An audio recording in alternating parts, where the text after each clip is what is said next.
இன்று அதிசக்தி வாய்ந்த ஆடி 3வது வெள்ளிக்கிழமை அஷ்டமி திதியும் சேர்ந்து இருக்கிறதுனால துர்க்கை அம்மனுக்கு எலுமிச்சம்பழ மாலை கட்டி போடுறது விசேஷமானது, சிறப்பானது.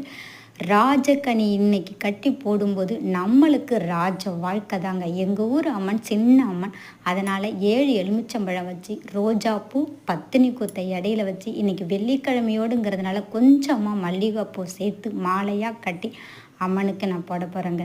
நீங்களும் இன்றைக்கி முடியலனாலும் இன்னும் 2 வெள்ளிக்கிழமை இருக்குங்க, 2 செவ்வாய்க்கிழமை இருக்குது, ஞாயிற்றுக்கிழமை, எந்த கிழமையிலையாவது ஒரு வேளையில் ராவு காலத்தில் இந்த மாதிரி எலுமிச்சம்பழம் மாலை கட்டி போடுங்க. எலுமிச்சம்பழம் தீபம் ஏற்றுங்க.